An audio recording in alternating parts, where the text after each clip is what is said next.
Welcome to another episode of It's Debatable. I'm your host, Justin, here with co host Jalen Jalen. Green, Yeah. co host. Seb. And as you see, he's not a usual person we have on the panel, but for the NBA season coming, we decided to add on another voice onto the show. So I just want to welcome you to the It's Debatable family. Appreciate it. Is there just anything you just want to say for the people that you're going to bring to the show? Anything? A lot of topics to discuss, 82 games throughout the season. We're going to get into everything from trades to teams to personnels to everything like that. All right. So once again, I'm glad to have you here on the show. Jalen, how you been? You good? You Yeah, ready? I'm cozy. You ready to get into it though? Yeah.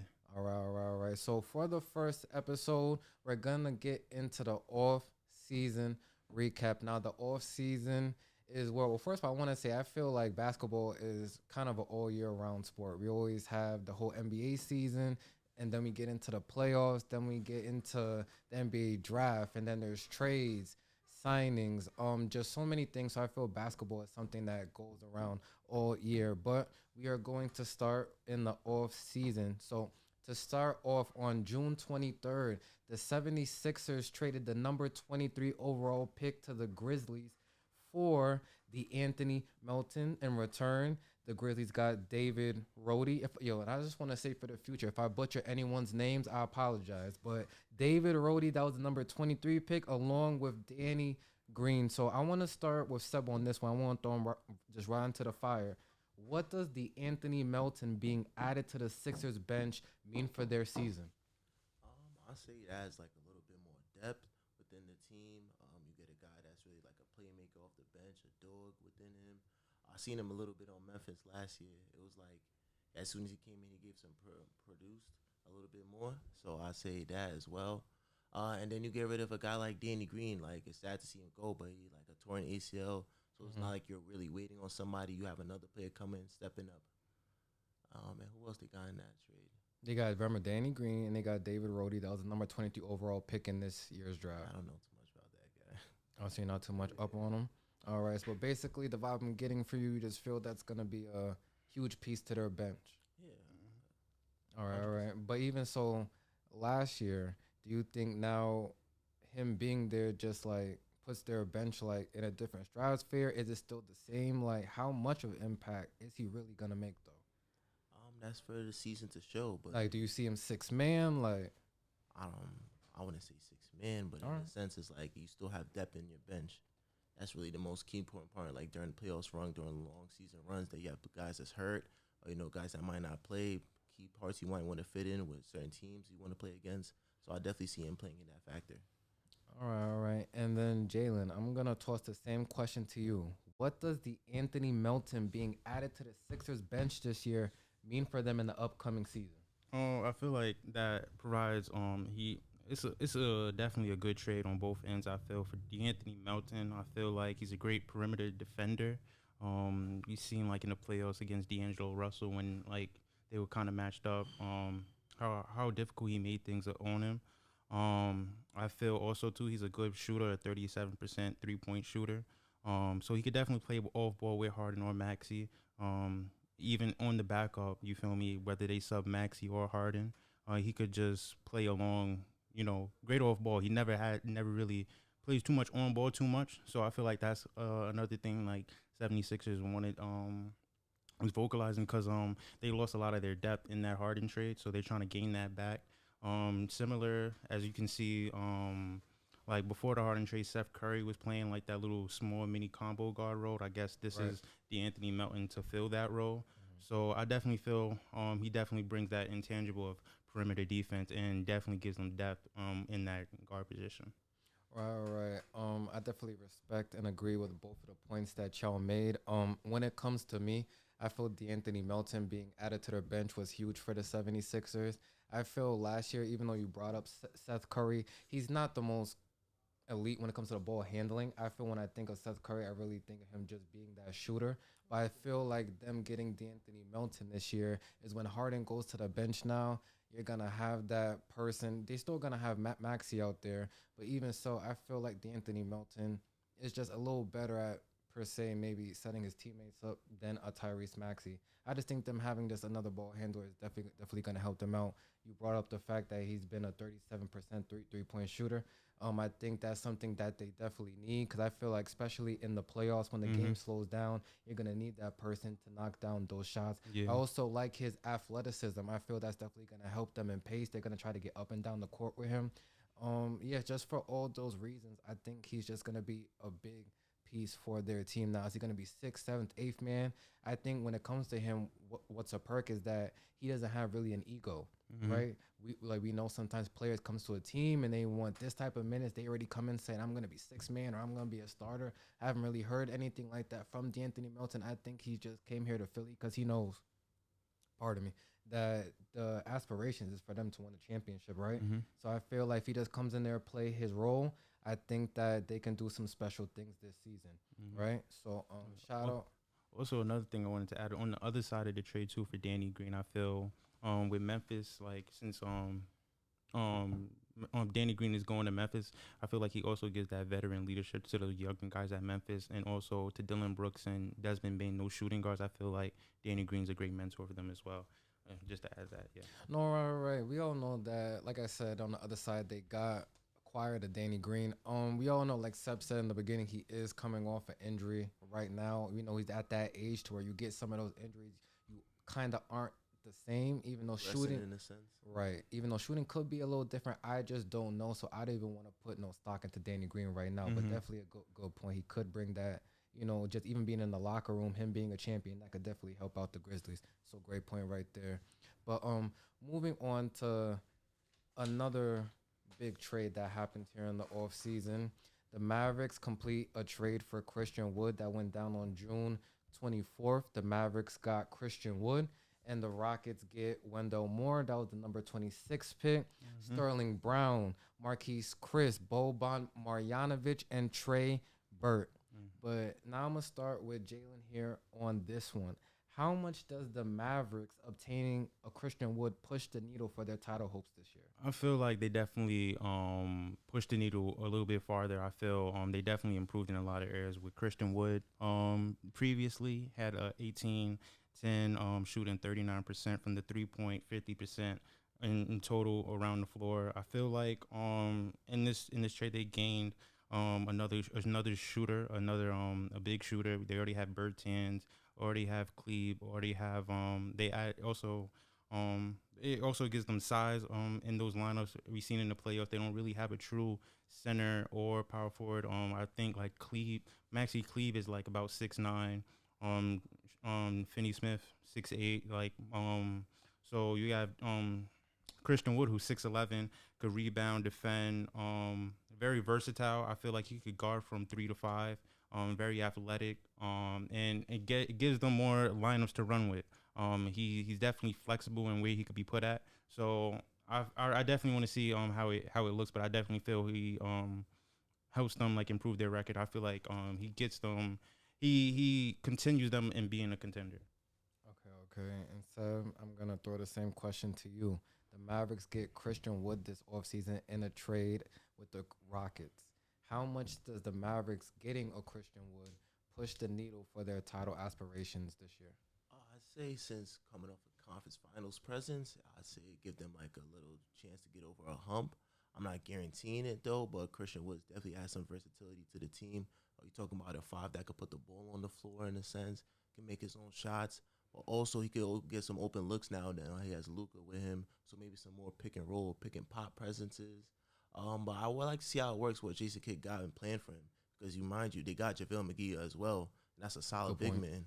So you got to see, because they're talking about maybe Christian Woods as a 6 man, or maybe a starting 5. But we just got to wait to see. But overall, it's another addition to their offense and what they like to run. Maybe they could run him in a 5 out. Maybe they could do some little pick and roll offense. But it's definitely like something that's waiting to be seen. All right. Respectable opinion. I like the point you just brought up, because I definitely seen the same thing when Jason Kidd had the press conference and they asked him like, how are you going to utilize a Christian Wood being here on the team? And he said that he wants him to be a 6 man. Christian Wood took to Twitter and basically was kind of going against that, like didn't kind of like that Jason Kidd said that. Mm-hmm. So I don't know how that's gonna play into it. But I wasn't surprised the Rockets giving Christian Wood away because that direction they're going in, really trying to build around Jalen Green, Jabari Smith. So I didn't think Christian Wood really fit. I mean, for me, I would have kept him there. I think Christian was just a piece you keep, but they decided to move on. He's here in Dallas now. I think he will play well alongside Luka Doncic. I could definitely see them in a pick and roll, pick and pop, where Luka's getting a lot of easy shots there for Christian Wood. Quick question though. Let me ask you this: you think it works? Like, cause he took to Twitter, like going against it. Right. You think an ego could play in the factor and how well he No, play on the yeah, court? like that's why I said to you, I'm not like before that even came out. I thought it was just gonna be a great fit. I always thought of him as a selfless player, but he is still relatively young, so he probably still has that mindset. I still have a lot to give, so you putting me now on the bench when I was actually starting for Houston, you know, maybe in his eyes, maybe he feels like it's taking a step backwards, but if I had to put money on it, I think it will work with the Mavericks. I do feel that he has to realize, though, you're not in a Houston, you're in a Mavericks to where Into the system. Mm-hmm. I feel like if he buys it to the system, everything could work perfectly fine though. Because JaVale McGee is still an experienced 2-time champion. Right. It's not taking nothing away from him. So in that sense, is you just got to play that role. So Mhm. if he plays that role, then I think it could be really something exciting to watch too. That's why I'm high on it. But the low part is if it doesn't work due to like Yeah. ego problems. And even if he's on the bench, the bench is kind of deep. You have, well, depending on who starts, whether you have Tim Hardaway or Dinwiddie starting, you have you have a lineup with Dinwiddie, Finney Smith, Christian Wood. So he's definitely still gonna have his time. He's still gonna get his moments. He's gonna shine. So I feel like regardless of which role he is, he's still gonna. I feel like they're still gonna play in the fact that he's Christian Wood and play to his strengths. Right, but even to the main question, how much does this push the needle for their title hopes? Just in my opinion, I don't think it pushes it too much. I think the Mavericks kind of solely just, they go as far as Luka Doncic is gonna take them. Like I said, Christian Wood's definitely gonna be a good piece, but let's just say Luka gets hurt again, like sort of like in the playoffs happened last year. But let's just say it's even for even longer. Christian Wood, I don't feel is gonna be able to just hold down the fort because they're not gonna play a Utah Jazz again where they couldn't guard not nobody on the perimeter. But like I said, they made the Western Conference Finals last year before they lost to the Golden State Warriors. Now, if I put a Christian Wood on that team last year, do they beat the Warriors? I still don't think so. I just think the Warriors are in a different league. So, at the end of the day, I feel this is a good pickup for them, but I don't think this pushes the envelope too much, just in my personal opinion. But now we can move on to another big trade that happened on June 30th between the Hawks and the Spurs.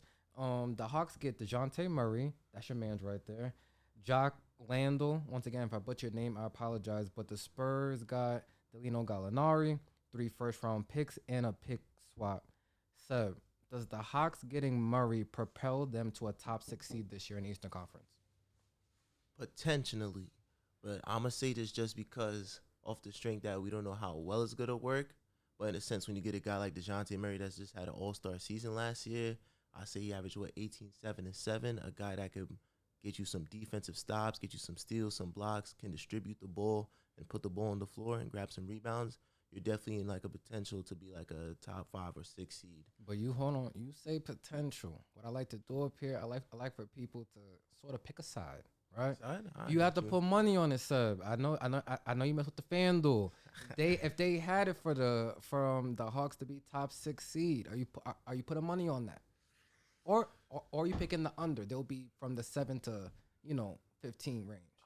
As a betting man, I have to go top. Okay. Off the strength that they already got a team there, and you're adding a guy like DeJounte Murray. I guess that will put Trae Young more off ball, and as deadly as a shooter as he is, that will rise him up. He don't got to do too much. Don't have to have the ball in his hand too much. That makes him more of a deadly threat. So he could be in a Steph Curry situation where he could just run around ball screens and they actually get an open shot. If that works for them, they could definitely open up a new type of offense for them. Okay. And Jalen, same question for you. Does the Hawks getting Murray propel them to a top 6 seed this year in the Eastern Conference? I don't really think so.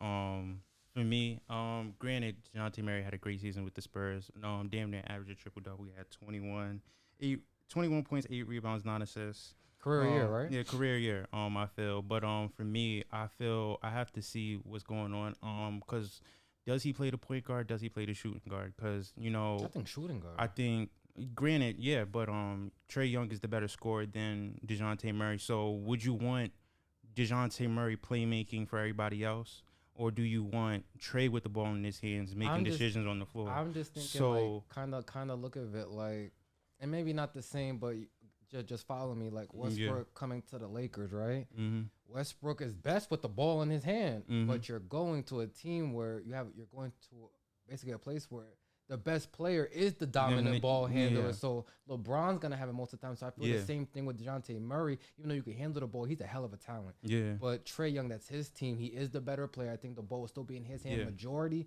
Just DeJounte Murray comes there to try to ease the pressure off him. Mm-hmm. Now maybe Trey Young could start cutting more, using those baskets to get easier looks a la Stephen Curry. Yeah, but also too, I feel granted, last year we seen DeJounte Murray have an outstanding year, but I feel like he had that freedom too. I feel that more so going to Atlanta Hawks, everybody knows their role, and I feel it's up to DeJounte Murray to see how he fits in. We seen DeJounte Murray beforehand on the Spurs when like a DeRozan or you know he was even back there with Kawhi, but he was a rookie and everything. He kind of like Granted, back then he didn't have that confidence, he didn't have that freedom as he did. But I feel like the first year he really had that freedom and everything to do all of that. I feel like and going to the Hawks now, he's kind of not cutting off that freedom, but more so not. I don't feel like he's gonna get that same experience as he had when he's the main player on the team making the decision making. I feel like he's gonna fall back into a role where it's like, okay, all we need you to do right here is play, make, and defend. We don't need you to do X, Y, and Z. We got Clint Capella to rebound. We got DeAndre Hunter to play perimeter defense. We got Trey Young to score the ball in crunch time. So it's I don't know how he fits. I feel like he's gonna be definitely he already is a great defender. He's gonna be one of like guarding, if not the best player, the second best player on the team. But how much of a role does he impact the Hawks? I don't know how much he impacts, because I haven't seen him play too much off ball.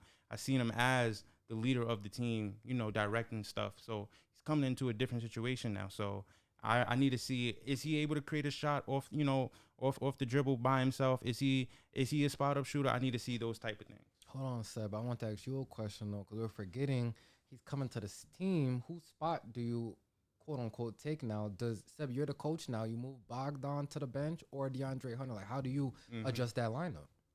I'll move Bogdan to the bench.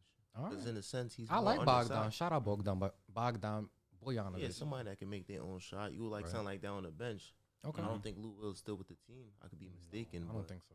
Yeah, but you got a guy like Bogdan off the bench. You could put him in a 6-man role now. Okay. And mind you, now you got DeJounte. That's adding more defense to like perimeter, where you can mash Trey Young on defense, because people like to pick on Trey Young because of his size on defense. Yeah. So now you have a taller, filmy defensive lineup, and I think you let the offense figure out itself throughout the season. And that way, at least you could still run out and get some more transition points. Get your points in transition. So the rest will cover itself in like the half court offense. I feel like Trae Young might play a little more off ball now, but that's up for like Nate McMillan to decide what he wants to do with that offense though. But it's definitely something to be seen that if they have all that starting lineup and you have Bogdan on the bench, you definitely should be up in defense. I feel like that's one of the key points that they wanted to make in this offseason with this trade. All right. Let me just say, I feel that the Hawks had to make this trade. Now the Hawks, by the grace of God, made them the playoffs last year. They had to go through the play-in, but then they ran into the Miami Heat and they looked very suspect. Trae Young looked very suspect, and I know that doesn't represent Trae Young. He's a hell of a player. I seen him in the lab this offseason working out with the likes of Stephen Curry, Kyrie Irving, and things like that. I think he's gonna have a better season. But the last time we seen him on the NBA floor, not preseason, I know he had a crazy night the other night, but in real playoff action, they had that man on Clemson. I think what the Heat did was that they know that besides Bogdan, really, that's their real only ball in him. Exactly. So now them beat him up. Right. So they're getting a DeJounte Murray now. So now for 2 points, you said Trae Young not being the best defender. Now you got hide a person like Trae Young on offense now, and you let DeJounte Murray do a lot of those defensive responsibilities alongside of DeAndre Hunter, and then even on the offensive end, you added another ball handler. Jalen made that point that he's almost great doing everything: ball handling, defending, shooting. So now, like I said, he can set up Trae Young for those easier looks now, and Trae Young doesn't have to dribble, crossover, go behind the back, nutmeg, and do all these things to get buckets, because After a long while, that becomes tiring. Now you get to the playoffs, you got to do that again. All the defense is focusing in Mm-hmm. on you. This was a great trade for the Hawks, but do I have them as a top 6 seed? I'm trying to remember what I had written down. I just can't remember off the top of my head, but I don't think I had them as a top 6 seed. And if I did, I have them at 6. Yeah, 6 is a respectable spot. No, okay, so no, I don't have them at the top 6 seed. I remember now at that 6, I had the Nets, and I don't have the Hawks higher of the Nets. I have That's that low. uh, we'll Yeah, we definitely gonna jump. We gotta talk about that. We'll definitely get into that. But I had the Hawks, I believe, at a 7th or 8th seed. So I think even with DeJounte Murray, they still will have to go into the play-in. It's not their fault. The East got even deeper this year with trades for them getting Donovan Mitchell and players like that. So yeah, I just don't think this gets them to a 6th seed. But I do think the Hawks will be overall better. Moving on to the next trade that happened. Not too much of a big one, but I feel pieces that teams need to make a team whole. The Nuggets land Caldwell Pope from the Wizards on July 6th. The Nuggets get Contavious Caldwell Pope and Ish Smith, and the Wizards get Monte Morris and Will Barton. Jalen, who won this trade? The Nuggets. I feel you at KCP, playoff presence, has one ring. Um, knows his role in this league. I feel playing. He knows his role. Like shoot a 3-and-D guy. I feel. I feel like he might not start, but I feel like he's solid in his role. I feel like he knows what to do. He's potent, and then I feel like the Nuggets need that type of leadership and that confidence in their role, because I feel they're still figuring out. I feel like they have players a lot everywhere, and they don't know how to like really play like cohesive. And I feel KCP gives that freedom to everybody else. And I feel like with this trade as well, I feel like they give him more responsibility to the younger guys of Porter and Murray and Highland. You get rid of your starting point guard, Monte Morris, which means like Bones Highland has to step up a little bit more. With Will Barton, I feel like he was the 15-point game scorer for the Nuggets. You get rid of him, now Michael Porter has to become that. I feel like they're giving more freedom to those younger guys to step into those roles. With the Wizards, I feel this doesn't really give them more like momentum. I feel yes, you get Will Barton, and yes, you get Monte Morris, but I don't know how big of a role they play. I feel their offense is still catered upon Kuzma, Bill, and Porzingis. Granted, Monte Morris and Will Barton will play significant roles for the team, but I don't feel like they really would have an impact per se, such as a KCP, given like Murray, Highland, Porter, and those younger guys on the team. More leadership and like experience on his end, and even Ish Smith, a great playmaker, knows how to speed up the pace in games. I like the way he moves around the court. Definitely knows what he's doing at all times. Solid role player, knows what he's coming in to do. So I feel like those two, and on top of that, catering to those younger players, I feel like that's why they won the trade. All right. Seb, same question for you. Who won the trade and why? Denver, clearly. We just gonna start off like this. I mean, you get a guy from Will Barton, you get Kentavious Caldwell Pope in there, but it's up to Kentavious Caldwell Pope to bring Hold on. The Nuggets get Contavious Caldwell Pope and Ish Smith. Ish Smith, yeah. Right.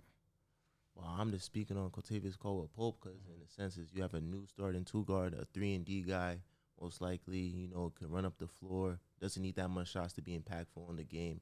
Then you get a vet presence like Ish Smith. I say this like his 10th team now. Mm-hmm.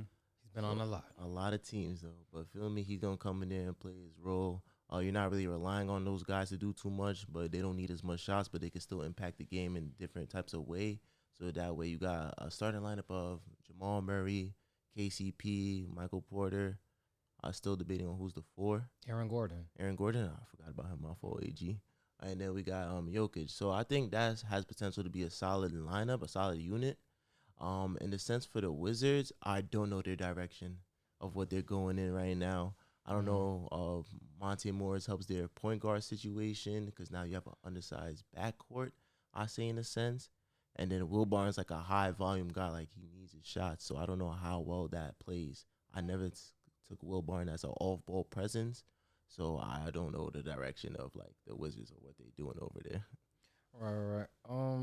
Just for me, who won the trade? Just for the reasons both of y'all kind of made, I'm just gonna have to say the Nuggets. But what you just said, I'm not sure the direction that the Wizards are going on.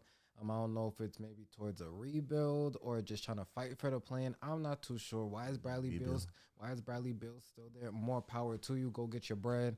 But I just don't see them winning anything anytime soon. Porzingis is kind of injury prone. I feel like whenever he starts getting good, that's when he gets hurt. It's kind of the same thing every year. Kuzma's a good piece, but I just don't feel that's gonna catapult them to really do anything in the East this year. So by default, I'm gonna have to go with the Nuggets. Like I said, they get Contavious Caldwell-Pope, which is a veteran champion with them. The Lakers, he brings that intensity over there. Great, two-way player. Also alongside Ish Smith, very crafty veteran, one of the better ball handlers in the league. Can definitely still get his own shot and get to the basket. I think these two pieces right here just help out the Denver Nuggets a lot. Yeah, so at the end of the day, I think the Nuggets just kind of got a steal right here. Mm-hmm. Moving on, the Pistons trade Grant to the Trailblazers. Trailblazers get Jeremy Grant alongside, oh Lord, Ismail Kamagati. Like I said, some of y'all last names, the first names, I just don't know. Mm-hmm. But the Pistons get Gabriel Procida, the number 36 pick in this year's draft, alongside a first-round pick and 2 seconds. Jalen, does the Blazers trading for Grant bring them back to the playoffs this year? No. Oh, God. I don't feel. Granted, I feel Jeremy Grant is a great role player. I feel like he I definitely. think he's going to start. I feel yeah. I'll say he's the starting power forward for the Blazers, but I don't feel like he gives them more firepower per se. Definitely. Chauncey Billups said Dame got his bounce back. True, but for me, I don't feel like it propels them to the playoffs because if I'm looking at the starting lineup, he's probably the best defender on the floor, and I don't. Unless they start Gary Payton, but I don't know. But yeah, I don't. I think they would probably start Anthony over Gary Payton, but to me, I feel if he's the best defender on the floor, I don't feel that that's a good thing for the Trailblazers. I feel if they're trying to make the playoffs, I don't feel like Jeremy Grant. What do you mean by that statement, though? I feel like if Jeremy Grant is the one guarding your best player, I don't feel like, and he has to have that matchup all night against the Western Conference when you got people with the likes of Kawhi, LeBron, Anthony Edwards, and all those different wings, and he's the liable one that had to take on those matchups. I don't really have faith in him. I don't feel that he can really.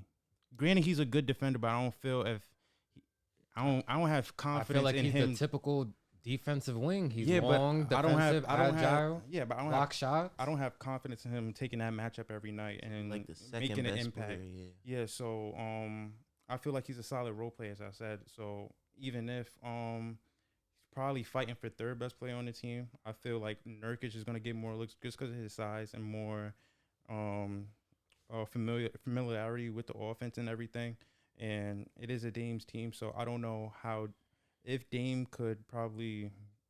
I don't know. I really have to see how Jeremy Grant impacts the team. He's coming off a season where he averaged 19 points and he shot a great percentage from the floor, but I don't think he even averaged 19 points on the Blazers, to be honest. I feel like he's probably going to average around 13 to 14 and probably stick in that solid role. We've seen him on Denver when he has like that best, like Jokic, and you see how he fits a role. When he's in Pistons, he has freedom to do whatever the hell he wants.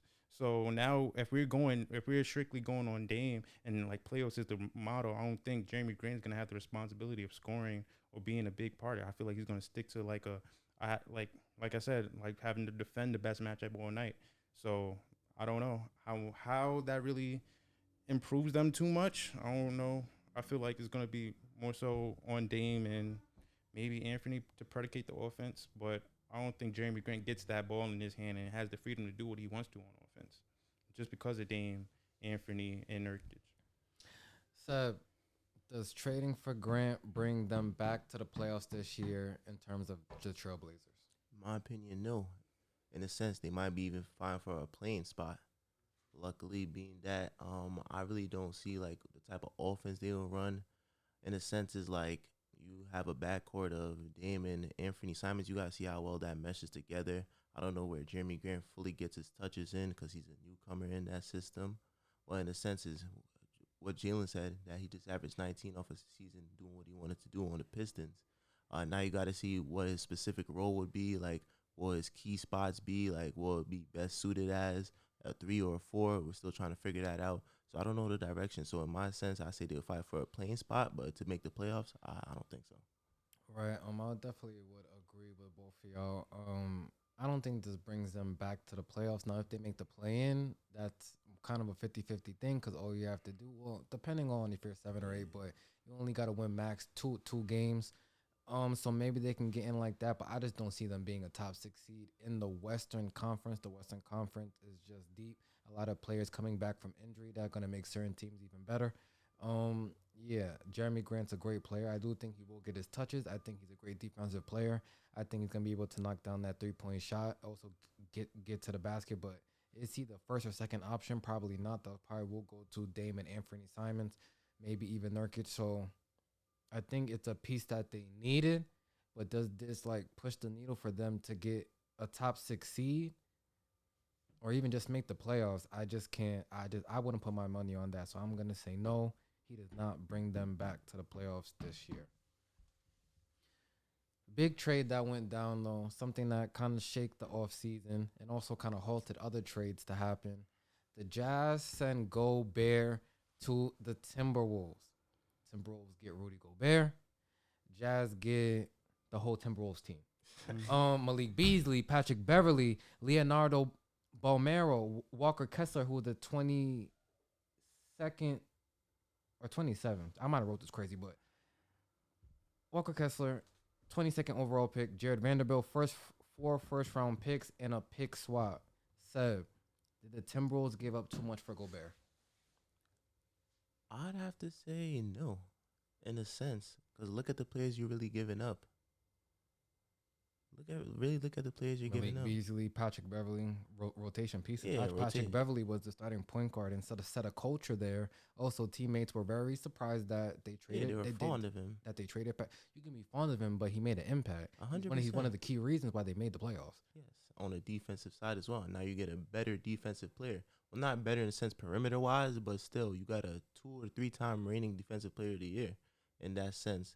So in the senses, they gave up a whole bunch of pieces that they could either trade for assets and draft picks, or they could just either just keep them along and see how well they develop.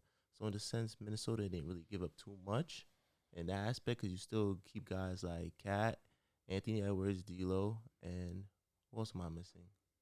And that, your main core basically is that. And now you add on a guy that's going to help you in the regular season. I'm not saying he's going to be like spectacular in the playoffs. Like it's not going to help them in the playoffs because at the end of the day, you see how the small ball lineup works on Gobert and Cat as well. But in a sense, it does help Cat stay out of foul trouble because if you see in the playing games and the playoffs games last year, Cat got in a lot of foul trouble. So he was averaging points like 10 points, 12 points in games. Like it killed them that you can't have your star big man out there. So in the sense is it keeps them away from foul trouble, so at least the offense worked that way. And I guess that what they're trying to do is go to a traditional style of having like a 4 and a 5, like a big 4 and a 5, not so like a versatile players or a positionless basketball.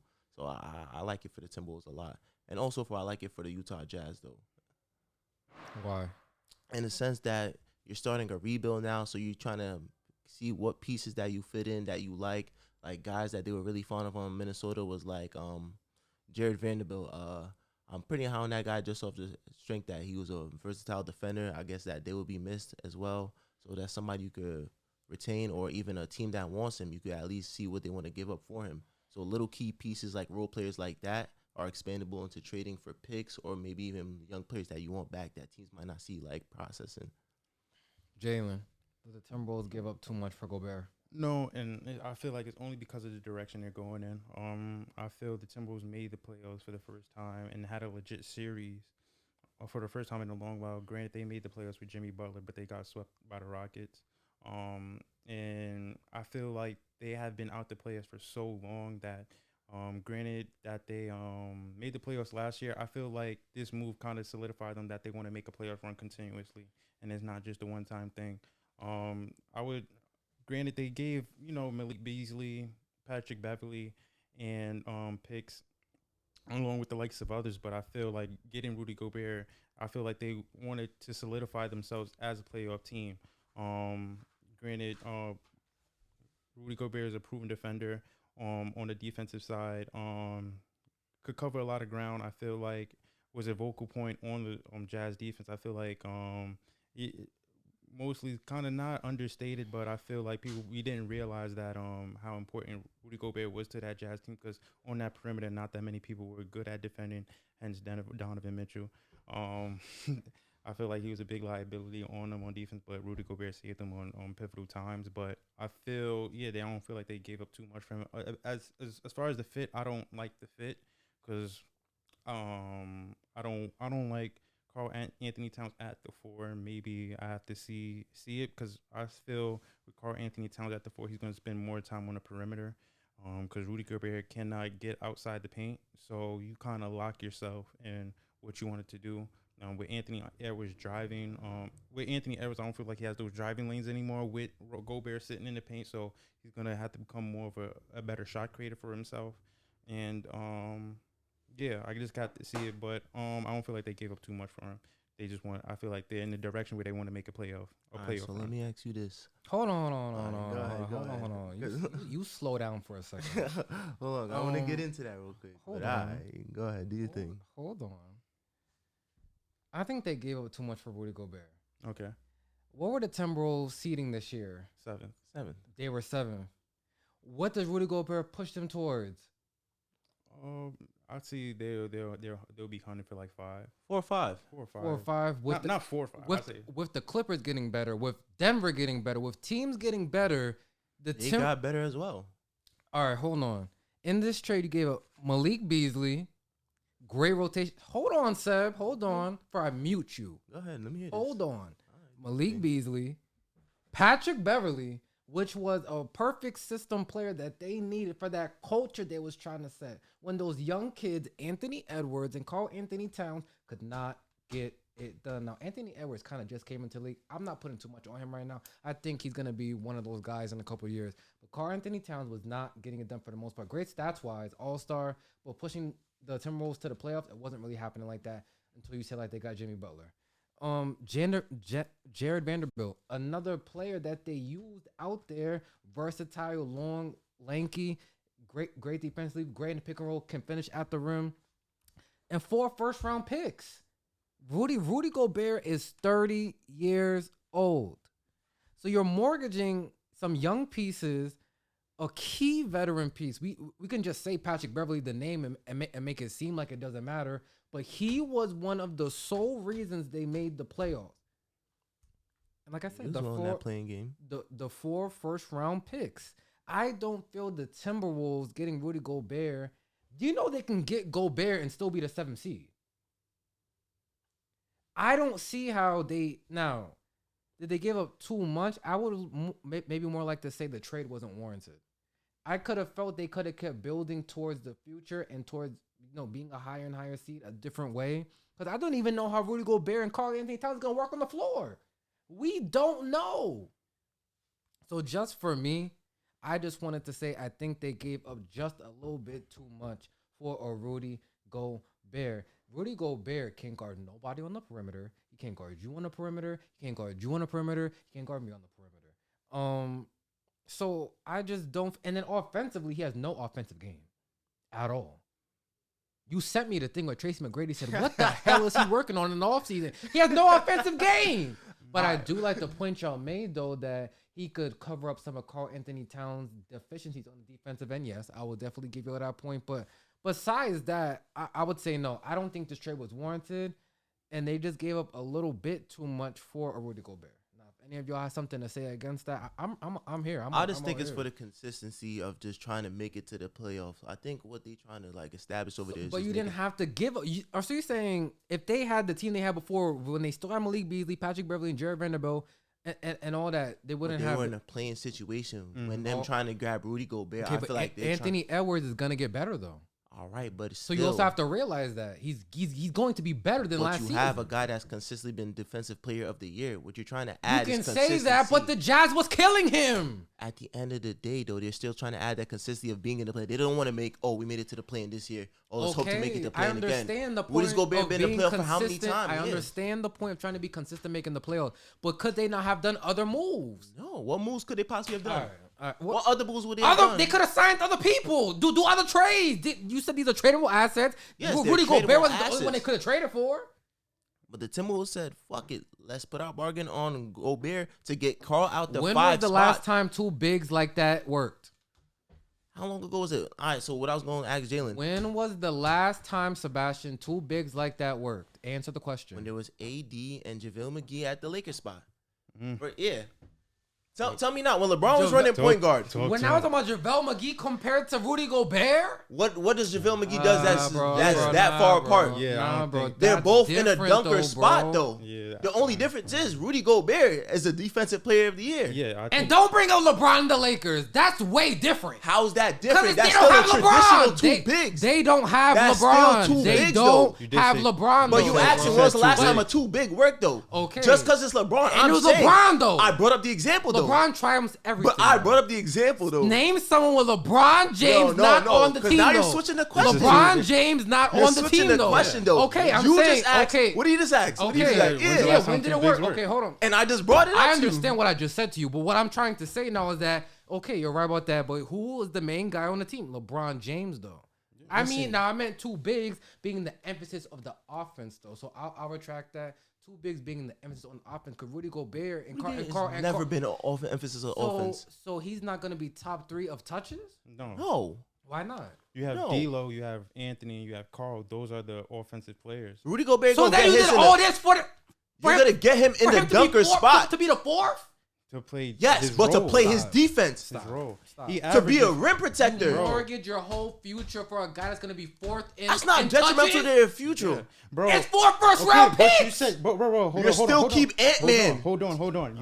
You said mortgage your whole offense. I know, I'm saying future. I'm saying, okay, for the future though, Pat Bev didn't score anything above 10 points. That it has not. Okay, but I'm saying, hold on, okay, Jalen. okay. What you're not gonna do is try to outsmart me because it will never work. So because Patrick I didn't Beverly, finish my statement. Patrick Beverly, I didn't I know, finish my statement. I already don't like it. I already don't like it. Okay. Patrick Beverly is not known for a stat thing. He's that presence he does on the thing though. And Rudy Gobert presence on defense in the paint. That's I the didn't whole see point. it against the Jazz though. All right, before Okay, this that's season, I'm not understanding. The before last this time I season, seen my him, whole- he Jazz was just. I Alright, just go ahead. didn't see it Bro, though. but my whole point is what you're replacing. You're not really replacing much. What are you replacing? 20 points? You can Rudy- say that, but they made the playoffs. So you Okay, can say 20, okay, 10, 5, yes, they made yes, the playoffs. But what though. you're replacing, you're not replacing anything. So now I don't want to say significant. solely, but one of them made even Patrick Beverly. But I'm saying you're replacing. So why were the players on the team saying they were surprised they even traded him? Why was then? an asset. Why? Yes, because he was a vocal point, And- a vocal point and a main emphasis, right? But okay. Rudy I'm just Gobert, making sure. if Correct. correct. Malik Beasley, shooter. But correct me. Shooter. But He was a correct, shell of but himself that last season. Correct, Shooter, though. But correct me if I'm wrong. Correct me if I'm wrong. Is Rudy Gobert not a main vocal point why the Jazz made the playoffs? Not too long ago, there was first seed. Yeah, was he not? There was We first all seed. know that. He averages 15 points and bruh. 15 rebounds, Rudy scoring Gobert 50% is good in from the the regular field. season, bro. Yes, and that's what they need him Yes. for. The But consistency no, in the all right. regular season so that they can make it to the postseason. The And then do postseason what though? It's still a mystery, but they do not want to keep trying to Thank get you. into the keyword. play. Hold on, keyword there, everyone. Mystery. But you asking for the acquisition of him. The acquisition was to consistently make the playoffs still. Yeah, and they did not. I don't feel like they lost too They're not much. trying to keep going into the play-in, bro. You got to And win I 2 do. games in a point. I don't feel like they lost too much. And I do. Okay, They still got Anthony Edwards. that's what I'm saying. I love Anthony Edwards, but I'm saying I'm just saying there's a possibility. This is all I'm saying to you. I respect how y'all feel. I'm just saying there's a possibility they can be the 7th seed. You did all this for nothing. 100%. That's Shit like that always backfires. That's all I'm saying. Yeah. All right, so that's it. That's it. Anything else to say about Nah. y'all King Rudy Gobert? Wait, don't No. start No, because now I didn't know y'all Rudy Gobert advocates. So I'm sorry. I'm not an advocate, bro. I'm just saying. I just felt like I was Tay-Rock. But you gotta understand what the general manager trying to make sense in that trade. You think they're just gonna trade just because it's Rudy Gobert? I just don't like all that for Gobert. Yeah, but It's they've just seen it me. that way. No, in respect to them, Yeah. show me. I'm just saying, I just don't see the Rudy Gobert really pushing the needle like that. In a sense, it should be more offensive to Donovan Mitchell because Donovan Mitchell got it for like less. Like they give up Donovan for less. We'll get into Oh, yeah, we're gonna talk about that too. All right, but let's move on real quick. Celtics acquire Brogdon from the Pacers, right? Celtics get Malcolm Brogdon, and Pacers get Daniel Theis, Aaron Nesmith, Malik Fitz, Jawan Morgan, Nick Scouses. I don't know who these people are. And a first round pick. Seb, does the Celtics getting Brogdon lock them back into the finals next year? No. And off the strength of that, because last year's run, it was pretty much a hard road for them too. It was never guaranteed that they was going to win. They really had to fight and like scrap throughout all those playoff series. And in a sense now, you're getting guys are coming back healthy. You got guys like Middleton's going to be back too in a sense. All right, so stop right there, Matthew son. If Chris Middleton plays last year, do the Celtics beat the Bucks? It's up in the air. No, but just if you had to make him like, just how you felt watching how it played out those 7 games. You think Middleton being there, who wins?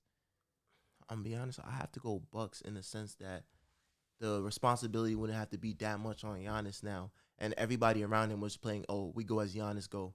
Chris Middleton's always gonna show up with him and Giannis in that sense. So in that sense, it's like just like how Jaylen Brown got Jason Tatum's back, vice versa, and nobody really had Giannis back that whole series. Okay. But with the addition of Brogdon, though, it definitely gives them a chance to run it back. But they have to be in the same mindset that we can get back to this finals. And it definitely relieves Marcus Smart of some point guard duties because, in a sense, as great as he was last year and how he got them to the finals, being the first point guard to get them to the finals in a while, you got to really think about it like this. Like, there's some instances where Marcus Smart, you look at it like, what is he doing in a sense? In a sense, it's like he wasn't really the main focal point on passing the ball. They had Tatum trying to dish out the ball. Brown, they try to get everybody involved equally. Malcolm Brogdon's that guy that comes in there, that knows his role, that plays efficiently, that could actually make shots easier for all the guys around him. So I definitely like that for him. And especially in like a 6-man role, I don't know how the starting point guard position is going to work, but it definitely should help them. He's not starting over Marcus Smart. Marcus Smart just won Defensive Player of the Year. Oh, yeah. That would be complete disrespect. Yeah, I think if they told me that, I'm not playing. Yeah, I think they gave him the keys because you got to think about it like this. Smart really took them to finals with guys like Kyrie, IT, and even at the point they traded Schroeder and gave him the keys. So in a sense, you got to respect it for that. So yeah, I do understand that. But to get back to there, I have to wait to see it. But in a sense, it's not going to be easy road though. So I don't have them locked in for that. All right, Jalen. Same question for you. Does the Celtics getting Brogdon? I keep saying Brog. I keep saying his name weird. Getting Brogdon lock them back into the finals this year. I don't think it locks them into the finals. I think they secure themselves a conference final spot. Definitely, I feel with Malcolm. For sure. With Malcolm Brogdon, I feel that it was probably the biggest, to me, probably the strongest move in the offseason because I feel you have Malcolm Brogdon, came in the league, a very efficient player, high IQ player, 50, 40, 90 guy. People don't really speak about that. So he knows his spots on the court. He knows what he has to do on the floor. He knows his responsibilities. Even in the past, he played behind Giannis, played in the conference finals, has those experience similar to the guys on the team with Jason Tatum, Jaylen Brown, and others. So I feel like he's in that same group with them. So it's not like he missed a beat or anything. Granted, he's been on the Pacers. I feel like on the Pacers, he kind of developed more to his skill set. He didn't really even get more to outside just off the fact that he has the ball more in his hands enough and stuff. Granted, he averaged 19, 5, and 5 last year. Efficient, very efficient shooting. Hold on. Yeah, 45% from the field goal. He, like I said, I feel at times in the finals last year with Marcus Smart off the floor, they kind of missed a step with you subbing Peyton Pritchard, who is solely only a shooter, not looking to play make or anything. I feel like you sub in Malcolm Brogdon, I don't feel like they miss a beat. I feel like the offense still flows regardless of who's in the rotation. I feel like he could get people those easy looks. I feel like he's just a high IQ player for them, and he has the experience to back it up. So I feel like he's definitely a powerful person on the Celtics. Right. For me, I just don't know about the Celtics right now. Like I gotta see like what's about to happen with their team. We all know the whole Ime Udoka situation. I kind of want to get into that. I kind of want to just tap into that real quick, like how, and not the details of it, but y'all don't think that's gonna affect the Celtics because he came in with that defensive system that kind of catapulted them when they turned their whole season around in January and catapulted them to now the NBA Finals. Y'all don't think him being gone from the team now affects them in any way? I feel like it has an effect, but I don't feel like it has a huge effect. I feel like, granted, they had like a coaching staff, so even though it is one person, I feel like their staff been there for a while, so they know like the ropes. I feel like they're more comfortable with the Their assistant went to the Jazz.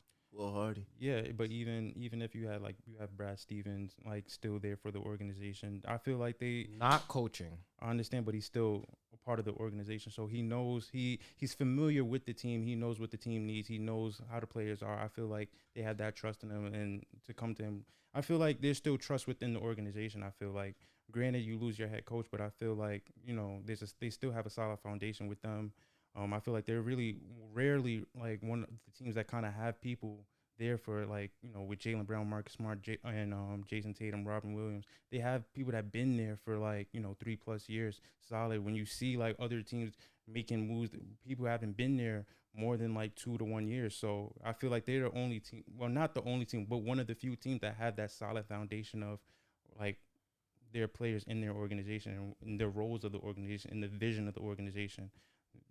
Like the past 5 years, I feel like they always kept that same consistency of what their goals are. So I feel like it doesn't affect them too much. Right, hold on. I understand what you're saying. I'm trying to take it down a different avenue. Like I understand Bryce the Colt like of course they've been consistent the last couple of years. They have a good team, period. But what I'm saying is that Ime Udoka was the one. Now Jaylen Brown and Mark Smart are great defensive players, period. That's all I'm saying. He brought in a system that they had to buy into. Took them a little while. Around Christmas time into January, that's when they flipped the switch, and they became one of the best defensive teams in the NBA. And that's when everything changed. Now you're losing Ime Udoka and the lead assistant. What's his name again? Will Hardy. Will Hardy that went to the Utah Jazz. So it's like, are they still gonna implement that? Because their new coach, I forget his name, but shout out to him, black coach. I just don't know. Is he going to implement the new system, his own system? Is he going to go with the old one that brought them back to the finals? That's a question mark. Also the fact of Robert Williams being gone for these first couple weeks.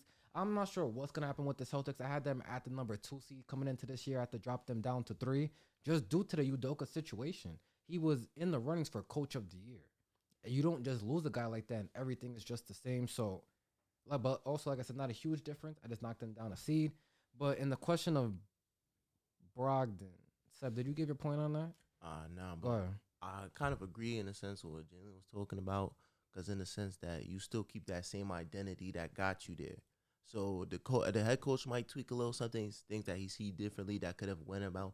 But overall, when you look back at those playoff runs, you look how Ime Udoka used to talk to his whole staff. Like they used to come on one like, should we go for this challenge or something? They all communicated with each other in a sense. So in a sense, they all have the same mindset of what the team direction is that they wanted to do and what they wanted to like really have going forward. So in a sense, the players are still locked in. I feel like the coach may change, but feel me, the like direction that they want to go or the identity that they build, that they from January till now, I feel like they still keep that same identity in a sense, and like these players are ready to go. Like despite all the distractions that's gonna go on with this situation, they still find a way that they're gonna try to lock in. Because in a sense, is you've been there now. Now you like feel me. You've got over the hump. Because it's not feel me. The Celtics were in it for like what conference finals for how many years now? They've been toying with the conference finals. They've got over the hump. They know what it takes now. So in a sense, is once you have a players like that, a young group of players at that are locked in now. I think you still have that same identity. Just the voice is different.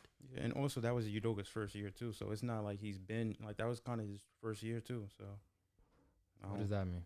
I don't feel like it's not. I don't really feel like it has much of an impact. Yeah, like say if like a like Brad Stevens. Brad Stevens been there, and then Udoka came in first But they year. didn't get to the finals with Brad Stevens. You gotta give bro, credit to you Ime. didn't Alright, so I let me can't finish. talk. Go ahead. Nah, talk, the go credit- ahead. Bro, I was talking. You cut me off, bro. Go ahead, I'm saying talk. Brad Stevens been there. He brought into the conference finals. Udoka comes in his first year. They go to the finals. So you see what I'm saying? Like I feel like regardless of the coach, regardless of they know their identity, their culture, how to get Right, there. but here's the thing. I feel we're talking two different things.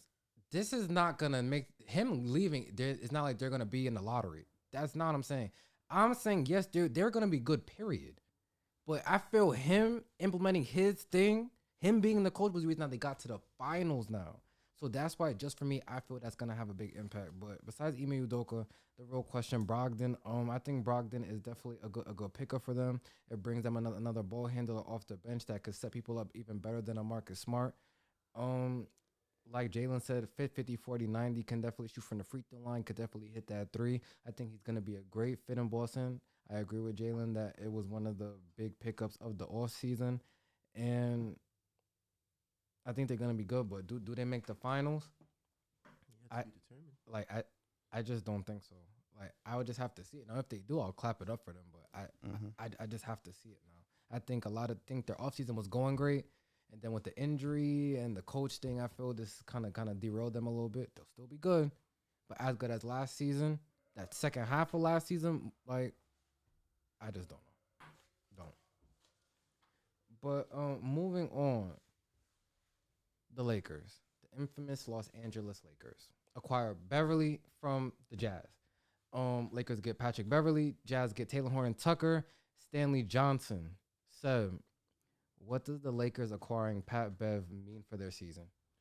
It gives them a vocal presence, something that like someone that comes in there, holds everybody accountable, don't care if you better than him, don't care about where your ranking is in this league. That definitely brings a dog into him. And he even said himself, the playoffs means a lot to him. Like you seen it last year in that playing tournament. Like he wants the playoffs. Like guy damn near shed tears making it to the playoffs. So you bring in that guy that's gonna hold everybody accountable in a sense. I'm not gonna say he's being the best guy on the floor or give you the best stats, but at the end of the day, you really bring a dog in, and that's what the Lakers was missing all last year. Somebody to hold everybody accountable. Everybody wanted to point fingers last year. This, that, and the third. I feel like you bring in a guy like that to go into that system with a Darvin Ham system. I think it really like gives the Lakers a better season. That we still don't know where they're gonna rank or so how they're gonna mesh well, but I definitely like their chances of being a playoff team this year. Way better than last year.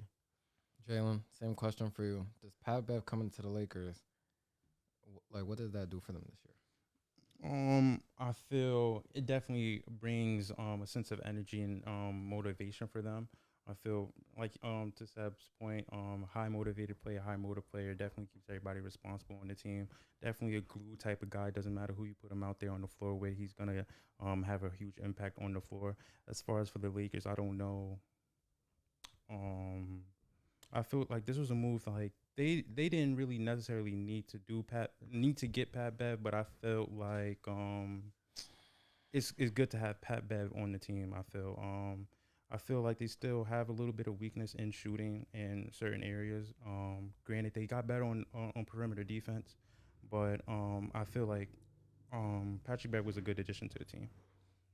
Let me just say I disagree with the point you made that they didn't need Pat Bev. They did need Pat Bev. Pat Bev, like Sebastian said, is that dog. He's gonna come in and it's about holding people accountable. We're gonna play defense. And LeBron, if you did not play well and we lost because of you, he's gonna say that like, yo, we lost because of you. Pat Bev doesn't care who you are. So I think that's someone that we needed last year. It was a lot of older guys on the team already on their way out the league, and then Russell Westbrook came in, and that just didn't work. So I feel like Patrick Beverly coming in is just gonna give them a sense of stability. Now, this is gonna change their whole season, and now they're gonna be a top 4 seed and make the final. I can't say all that. As much as I would like to, I'm a huge LeBron advocate. I'm hoping the Lakers could do better than they did last season. I just think this was a move that was needed, though. Them losing a person like Taylor Horton Tucker and even to an extent Stanley Johnson was 2 young pieces. That Stanley Johnson coming in last year, he definitely made an impact, especially in that Jazz game that we all remember. Taking it to the chest of this defensive presence that's about to change the Timberwolves for y'all. But and also losing Taylor Horton Tucker, someone out there that was I want to say homegrown in sense of getting him through the draft and him developing all that, but they're trying to win now with LeBron getting older and older. Anthony Davis, who knows how many games he'll play to end his career? I have no idea. But Patrick Beverly, I feel, was a piece needed, and I think this overall just make them better. Moving on, you brought up Donovan Mitchell. We're going to get into that. Jazz sent Mitchell to the Cavaliers, right? Donovan Mitchell to the Cavs. Jazz get Colin Sexton, Lauri Markkanen, Ochi,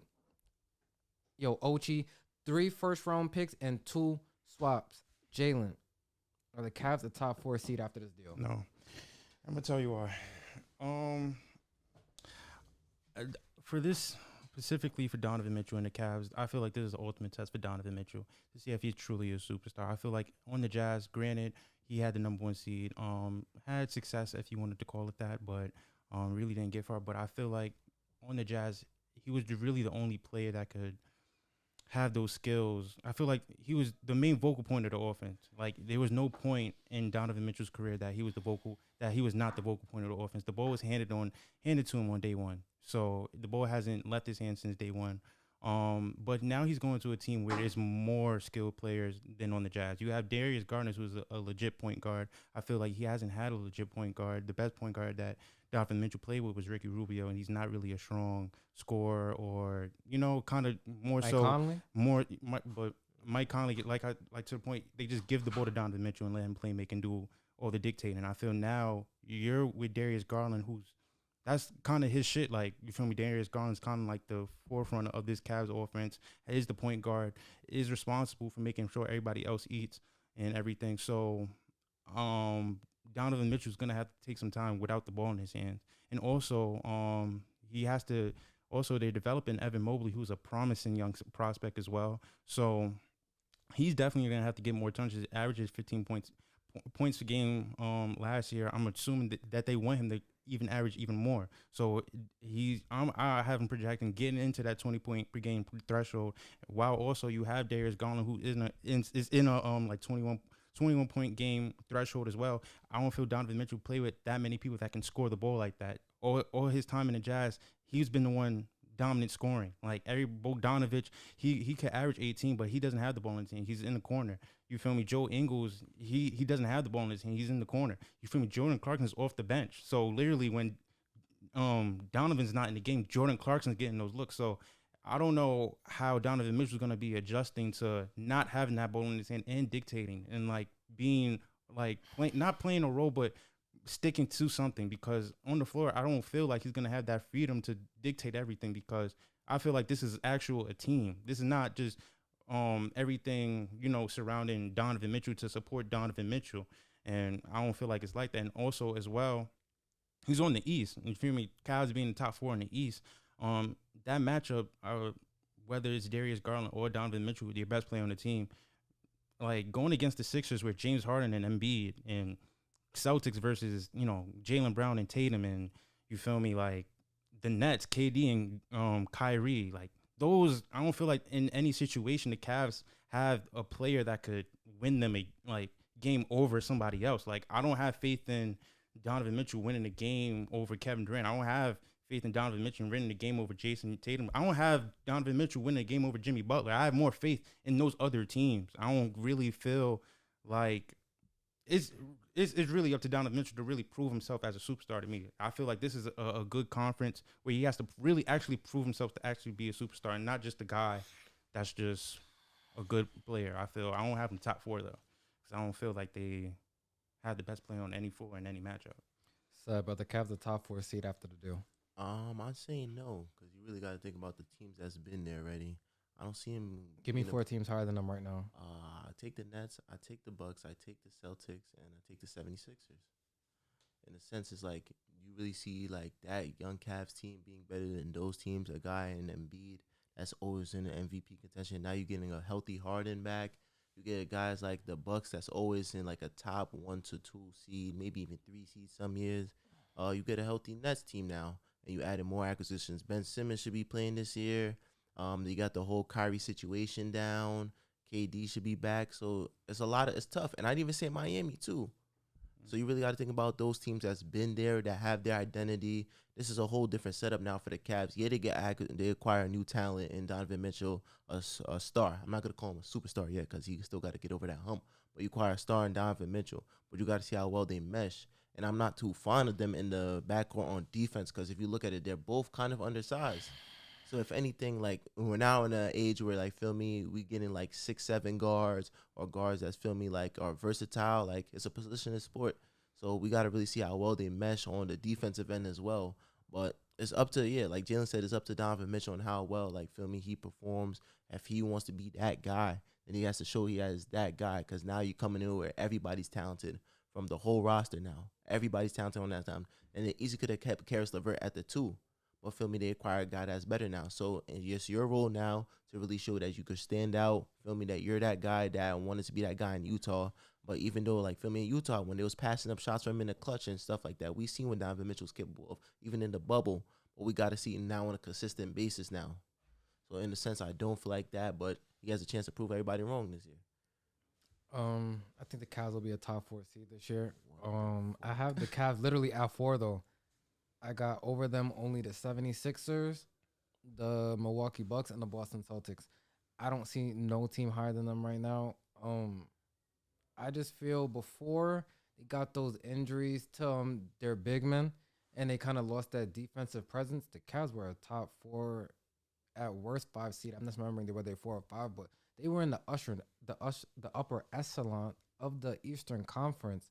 I think them now, even this trade, you didn't really give up no one. You gave up Colin Sexton, who got hurt, who didn't play, and then Lauri Markkinen, that wasn't really too much of a focal point of the offense. You know, just literally add in a Donovan Mitchell. I think they're gonna be even better offensively. I don't think they're bringing him in really for that defensive impact. Like I think they're gonna give that to those other people like Isaac Okoro, Jarrett Allen, and Evan Mobley. I think they're gonna handle a lot more of those defensive responsibilities. I think they just want Donovan Mitchell to come here and be Donovan Mitchell. Now they're gonna have to figure out the touches and all that because, like Jalen said, Darius Garland is an ascending point guard.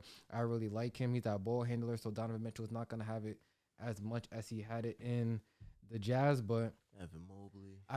I just think that he's just gonna be a great fit on the team. Shout out to JB Bickerstaff. I think he's just gonna find the way to make it work.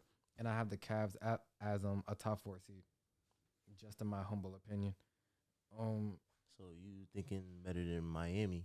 I'm thinking better than Miami Heat because I gotta see how Bam responds this season after having up and down last season, and I'm not sure about Kyle Lowry.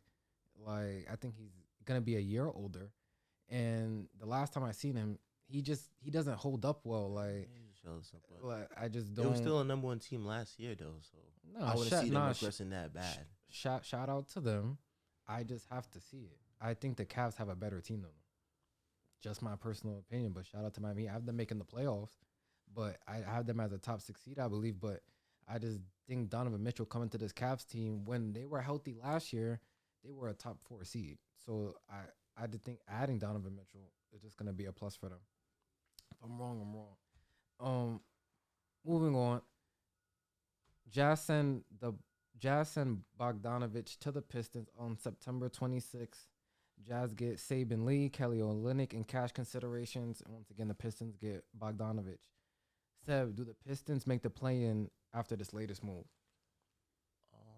I don't really see how well Bogdanovich meshes with the team. I think they would fight for the play-in, but if I had to say, I think they're still a little years. They're not years ready yet. I think in my sense, no, because if you really think about it, we still got to see how well Jaden Ivey and Cade Cunningham mesh together. We got guys like Isaiah Stewart, Marvin Bagley, and Jaden Durham. You got to think about those guys, how well they all can play together. So everything is just figuring out right now. I think they're still trying to build an identity in Detroit. I like the young talents that they have. I think they should add more vets to their team. But overall, I don't think they're just ready yet. But say in a couple of years, if they really find a whole identity on what they're leaning towards, on what their goals are, I do see them being a playing team. But for this season, I just don't see it. Jalen, Pistons make the play-in this year after obtaining Bogdanovich. Yes or no? I feel like if they do make a play-in, it's definitely at 10th. The direction of the team, I feel like they have a mix of vets and young people. I feel like there's a vet for every rookie. You have Corey Joseph for the point guard. You have Bogdanovich. I feel like he can mentor Sadiq Bey shooting off the ball. You have Nerlens Noel for Jalen Duren, the rookie that just came in, and Isaiah Stewart. You also have Alec Burks, who just came to the team from the Knicks on the guard spectrum as well. So I feel like they have vets that can help mentor these young guys, and maybe they could, make a stride for something. I don't feel like they're I wouldn't say they're more so on the side of tanking. I more so think they're on the side of developing, and I wouldn't be as surprised if they do make a play-in tournament, but I would have them going in and as the 10 seed. I don't really have them too high up. I agree with the both of y'all. I literally have them at the 11th seed, above your bum ass Knicks. But I like y'all said, if they do, they're fighting for that 10th. The Eastern Conference, like we said earlier, is just even tougher than in years past. I just have to see it. We have to see the development of Cade Cunningham and Jaden Ivey. who else am I thinking of that point guard, that Killian Hayes? Like we got to see how all these people develop. Now, if they all take that leap, then I really think they could make the play-in. But that's just something we're gonna have to see. The Pistons haven't been good enough in them a while, so we just have to see it. But to finish off all the trades this off season, I forget exactly when, but one of the biggest stars in the league requested a trade. Kevin Durant. After the Brooklyn Nets was swept last year by the Boston Celtics, Kevin Durant, for whatever reason, decided to request a trade. Jalen, just give me your thoughts when you initially heard this, and now after everything that's transpired, because he will be playing for the Nets. How you feel now? I feel like he only requested a trade for the Kyrie Sinatra. Them not signing him to a long-term deal. I feel like regardless, he was just gonna stay. But I think he made a statement by saying if Kyrie's like on the fence, I'm on the fence. Like you're not like, you feel me? You're not gonna get me without Kyrie. I feel like it was more so to make a statement. I don't feel like he was really serious about the trade. More so just making a statement for the team. And if he got traded, he picked teams he wanted to go yeah, to. it's either a win-win for him. Like if I get traded, I'm still contending regardless. So yeah, I feel it was just more so a statement for the Nets to make sure they know like Kyrie, if you're half-ass on Kyrie, you're half-ass on me. So I feel like it was just a statement for him. Yeah, just FYI, this man to the right of me right here, he wants to give everyone on the Brooklyn Nets a cop out. Anything they do, it's fine to him. I don't know why, but Seb, the KD trade request, how'd you feel at first? How you feel now? At first it was just like I could see why he wanted the trade, seeing that the direction of the team. It was a lot of uncertainties going on. First, you get rid of Harden. Then all of a sudden, Kyrie, with this whole situation, is either he's playing or he's not. He could be in the building, but he can't be on the court. Then you had the whole Ben Simmons saga where you're waiting for a guy to come back in the trade that you got. Hopefully he's coming back, and now you have a whole playoff series where you're seeing, is he here? Is he going to come up? Is he going to come to work and play? And apparently not. So in a sense, there was an uncertainty of the way the team was going. There was talks about Kyrie going to the Lakers. There was talks about Kyrie wanting out, and KD's in the back end of his career. I don't think he wants to go to a rebuilding process or a lose-lose situation. So in a sense, it was either the Nets tightened up or like he just wanted to go to a team. I already had teams like Phoenix in his interest, Boston in his interest, or Miami in his interest, teams like that. He still wants to compete at the highest level in a sense, and he felt like the Nets wasn't giving him that. So in a sense, it's like he called their bluff. So he said, "Yo, I want to trade. Like, feel me, give me to a suitable team." And I felt that way. But for the better, now it all worked out. I see you getting a little more pieces now. The roster is a little more better than what it was last year. You getting more like versatility on the defensive and offensive end. Because last year, I say it was a little bit undersized. You got players that was in and out. So when this is not the case. So I think now that it's over with, KD's more locked in now. I think he sees himself like getting back to that form where they could have made it. But if his foot was on the line, and they could have been talking about maybe. I don't want to hear the foot on the line. I'm care just about saying, the size bro. of the man's shoe. I'm it just didn't saying, count. bro. It didn't count, bro. Yeah, it didn't count. But I'm just saying, bro. Here we go. A nigga wears a size 20, bro. Oh God, bro. A little smaller, bro. We could be having a smaller shoe. A little smaller. We could having a different conversation, bro. If Michael Jordan missed this shot, if LeBron hit this shot, I'm just saying, there's go. always a what if. But in a sense, not to get off topic, but I'm just saying now he's in that situation. Now it's like, all right, I have a healthy team. I'm coming to a squad where I know everybody's gonna play. Kyrie's back, like he's on board. So now let's get it. So that's how I feel. All right. The Kevin Durant trade request. Here we go. When I first seen it, I'm just shocked. I'm like, why? Like this is the team. But hold on, I want to get into this. Kevin Durant, I feel when things gets tough, he just wants to get out of there for whatever reason. OKC.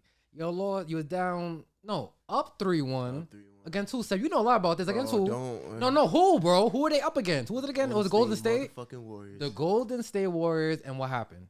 Shit, motherfuckers blew that lead. They blew it, right? Okay, after that, in the summer, then, where did he decide to sign?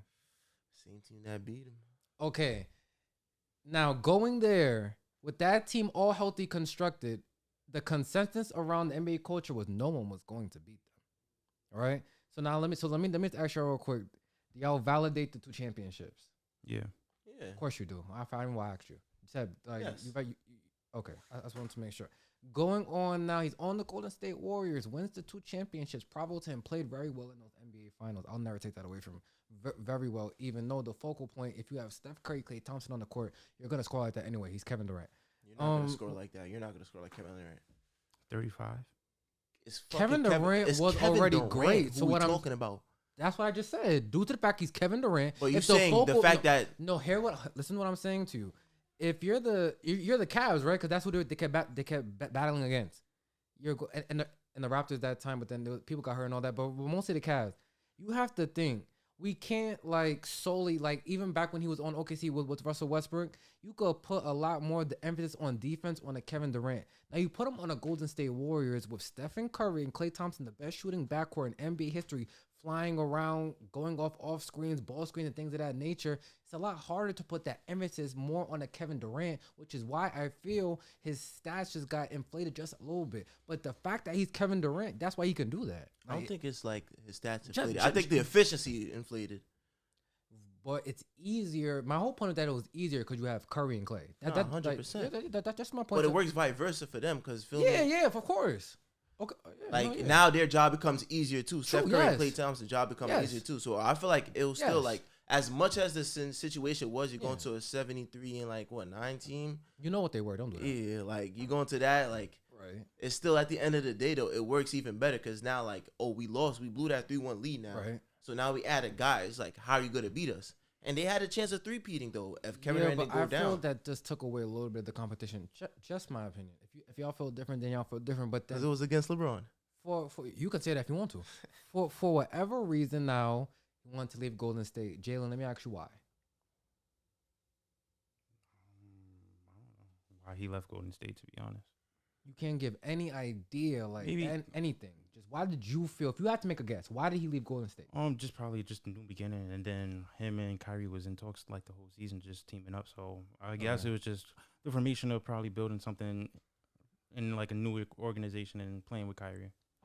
I'm glad that you brought up Kyrie Irving. So now he wins the 2 championships. They, like Seb said, they probably would have 3-peated, but Klay Thompson was hurt too, right? Or he got hurt, right? Kevin Durant got. Well, no, he was hurt, then came back. And got hurt. He came back. Right. Okay. So all that happened. The Raptors ended up winning. And then that off season, that's when he left, right? Mm-hmm. All right? Okay. And now, like you said, throughout the last season, was talking about teaming up with Kyrie the whole time. So now, because what I noticed you said when talking about it was and you also said the direction that they were going in. The direction they were in was because of Kevin Durant and Kyrie Irving. Mm-hmm. So you're going to leave something that you created then? I don't get that point y'all made that he didn't understand the direction they're going in. If your mans and you made all the moves and deals, signing DeAndre Jordan to a deal that none of us would even give him. Mm-hmm. Hiring Steve Nash. Yeah. Doing all these, that's the direction. So what do y'all mean he didn't understand the direction if he condoned it? Well, hold on. And go ahead. One, I never said the direction. I said he was making a statement. Oh, so now you said that. And just okay, you said and like you said, and for the state, and like I said for the statement, just for you, like you saying, the Nets was a bottomless organization. They did all of that for Kevin Durant, and I feel like Kevin Durant said they had a sense though of a due to your man Spencer did what he back then, building that. Okay, make sure you know but that. I'm saying even then, they finally got Kevin Durant. So when Kevin Durant says, "Oh, I want to y'all sacrifice all this shit for Kevin Durant and Kyrie, right?" And you sign Kyrie, you don't re-sign Kyrie. Right. And that's why I feel like Kevin Durant made that statement y'all did all this shit for me, so you feel me? Why If were they y'all not don't going to re-sign Kyrie? Why? I'm saying why? Because he wasn't playing the COVID thing. Too many controversies. Whose fault is that? Okay. Granted, but I'm saying with that being on Kevin Durant saying, I sacrifice all, y'all sacrifice all this for me. I'm the vocal point here. Y'all gotta keep me pleased. If I want Kyrie signed, y'all supposed to have Kyrie signed. So if y'all don't want to please me, I'm out. I feel like it was a threat. You feel me? And then even and it gave the Nets on the fence because do we give up Kevin Durant and try to rebuild again, or do we just continue this because he sacrificed so damn much? So he actually put them on the hot seat, making a decision. You feel me? It's either what I want or y'all got to decide because you feel me? You feel me? If y'all don't want to sign Kyrie, that's on y'all. You feel me? But I'm the vocal point. Y'all sacrifice all this for me, so y'all have to please me. You feel me? That's what I meant. That's what I thought KD was doing. Feel me? Trying to gain more power within the organization. Okay, so you know what, Jay? Let me apologize to you. Yeah. You said that stupid shit. So now, what? So now explain to me what do you mean by he didn't understand the direction? if he created it alongside Kyrie Irving. He created the direction by coming there. He started a foundation with Kyrie. Kyrie wanted to come there, and Kevin Durant follow and they started him like a mosquito in the middle of summer. And they started a culture there. All right. And before all of that, Kyrie got hurt, and James Harden got hurt. They were still a top 2 seed last year. You got to think about it like that. All right. James Harden got hurt. Kyrie got hurt. It left KD out there by himself. So we cannot say that, the direction that they're going in there was no direction. They was about to win. Sebastian, you're the one that said Kevin Durant did not understand the direct. Jay, am I wrong? He didn't say that? After the Ben Simmons trade and Kyrie wanting out. That's the direction that they're going in now. I'm talking about this offseason. We're talking about this offseason. Okay, and now I'm talking before that. They had a solid direction, though. They're not going to give Kyrie Irving no deal. Like, Kevin Durant's not an If idiot. you don't give Kyrie you the have to KD know don't that want to he be there. barely played. Due to, shit he cannot control. He can control it. No. Because he could have got vaccinated. That's his opinion. That's can't his beliefs. say, but look at the word you're saying to control. You can control if you can get vaccinated. You see, because you're not or you are. But it's his body, though. But feel me? Right, but so he had control. But you're going to tell somebody to go against their own will to do something. No, that's not what I'm saying. He's not obligated to do that. Feel me? It's not. That. Feel me? I know that. So in a sense, he went against that. And what happened was unfortunate how he could not play. I'm agreeing on that part. But what I'm saying is before that, they had a whole motion and direction that they was going. Harden was still on board before all this. Harden left. Why? Because there was no more direction. Because Kyrie couldn't play. Kyrie, man, we're not doing that. Come on, Seth. That's what I'm saying. Because Kyrie couldn't play. So say it though. Don't hide. I said don't it. Hide. Don't hide. Don't hide right now. Kyrie couldn't play and KD was out. But before that, they had a whole direction. It was more because of Kyrie. The season before that, they had a whole direction. They was top 2 seed. They could have easily beat the Bucks. Harden went out. They didn't. Yes, Harden went out with a quad. Shoulda, coulda, woulda. Kyrie had an ankle injury. KD's foot was on the line. Oh, look at all these stuff that you cannot control. Back up. All these stuff that you cannot control. I seen Westbrook against the Raptors last year. He backed up. All this shit you cannot control. They had a direction. Shit did not go their way once Kyrie was not able to play. KD got injured at a point. The things Harden jumped shit because he could not control that shit. Organization did over the Look last at their record when they played years together. Was because more because of Kyrie What's the sample size Irving when Kyrie and Kevin Durant right, co-signed everything. I know you're gonna let me do it. But Kyrie Irving was the reason why all this bullshit happened. Then Kevin Durant just follows right behind him. Now the problem is Kevin Durant, you're claiming like you did all these things for me. This is his team. So he has to tell Kyrie Irving that at the end of the day, it's still a business. Certain things just aren't going to go your way all the time like that. You have to play. Kevin Durant has to hold Kyrie Irving accountable, number one. Do you not agree with that? So you're going to make him, you're going to tell him like, oh, no. Because that's really what it came down to. No. Because at a point, you couldn't even play home games. No. But I'm talking about now going into whatever however long their teammates. Kevin Durant has to hold Kyrie Irving more accountable 100%, I agree. for the things. I just want to ask Yes, but it's a refreshment now. Now that there's a sense of where you're going, your direction is now. Now everything is cleared up. Now that the Kyrie trade is cleared up, now that you got Ben Simmons on board, now you have a full direction. I understand that whole Kyrie thing, but Kyrie caused that. But that's it. I understand that. I do, but Kyrie caused that. Mm-hmm. That's like if you shoot someone and then you're mad you're going to jail. Damn, they got me. You shot him. But at the end of the day, but what I'm saying is, a person has the choice whether to vaccinate themselves or not. I'm over to vaccinate. I understand. But that's what held him out at that point. And Harden could have taken him. But then what I said to you, Sebastian, was that Kyrie Irving had control of that decision. If you got vaccinated, you play, and if you don't, you don't. Mm-hmm. Kyrie had the. That's all I'm saying to you. Control. Now the aftermath is the aftermath. That's up to the team. Yeah, it was a mess. And Kevin Durant co-signed them telling him to step away. Yes, he did. Co-signed who? When the team put out the thing that us as an organization, we don't want a player that's part-time, Kevin Durant co-signed that. But in a sense, there was no direction. What I'm getting at is, I'm clearing up that when you say the direction that they were going in, that's a whole mess without the season. That is a whole mess without the season. Throughout the whole season, that was a whole mess. Mm-hmm. So KD asked for that trade. The only reason why he asked for that trade because there was no direction. You don't know what the hell was the future was going to hold for the Nets. Mm-hmm. Who's gonna rebuild around Ben Simmons? I feel whenever Kevin Durant starts sweating, he starts asking for shit. Like I don't know. But what else has he really asked for? Things go. Didn't we not start off from when he was on OKC? I just started off, bro. He didn't ask for nothing. It was his time to go. He gave them at least 10 years there. It did not work out for him. Though be that it's not the team that everybody pictured him going to. He did that decision that's best for him. Yeah.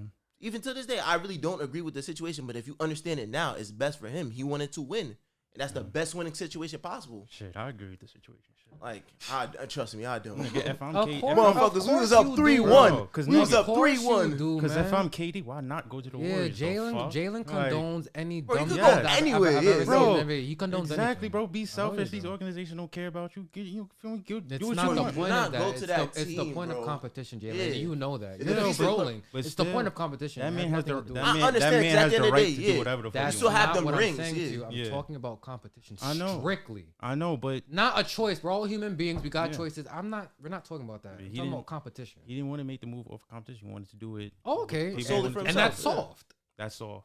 Yes, that's the highest That's level what- of NBA of basketball So- competition. So going to a situation where you could win is soft.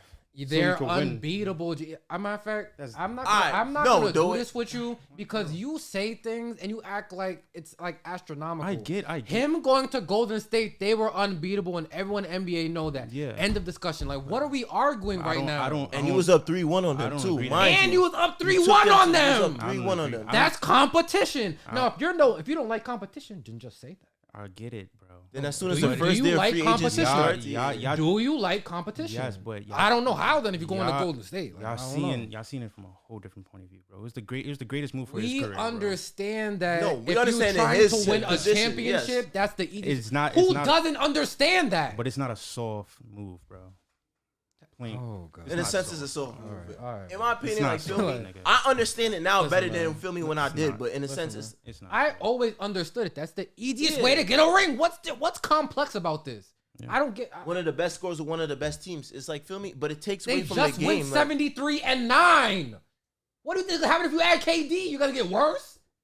like in that sense, the only team that took them to the edge was that Rockets team. Right, and because shout out D'Antoni, that system. Bro. Shoot as many threes to try to beat them. Yeah, but bro, I don't feel like it's off. Oh, He had yeah, everything. yeah, He had you everything don't feel- checked you- off you on his don't feel- checklist. yeah, He wants a yeah, chip. yeah, Let me I get a know. chip. Like, I know. That's it why is what it is. that's why most of the bets I see don't respect that shit. But yeah, you go ahead, good job. Still got his ring, bro. I know he does. Solidified. Yeah, you can't take that away from No, him. yeah, It's like- and like I said, he played well in the finals. That's what I'm saying. It I don't was- think it's off. All right. No. Like I said, once again, breaking news. He condones anything on that. Anyone on the Brooklyn Nets does. They can kill someone, and he'll say, "But they deserved it." Like, so I don't know. No, I think there has to be some accountability, even from Sean Marks himself too. You can't just have your players going around and do whatever the fuck they feel like. Right, but now here's the thing. That's where you gotta draw a fine line in between how much power do you give to these players, and then you have to know the player. Now you give LeBron that power. At least 9 times out of 10, he's gonna make the right move. Now he Yeah. definitely made some bad ones. We're not gonna But say in film, that. he's gonna be. But in then Kevin cooperation with Durant, Rob I feel he's like the figurehead because Kyrie's really the one making the decisions. Mhm. Kevin Durant just goes into the office. Kyrie's like, yo, can you say that? And then Kevin Durant goes in there. I don't think KD would be in the office enough. Yeah, I think KD. There's Just certain moves that he might like, but KD's not running the whole shit. I don't think he would ever sign off on that trade either. No, it's Kevin Durant and Kyrie. They're running the whole thing. They are. I just think they just hoop, bro. I No, really they think do hoop, they but just they hoop. control all these. Would DeAndre Jordan have got that contract? They wanted him there, but overall, once Would he have got that contract set from any other team? Yeah. At that Wait. time. hell no. Wait.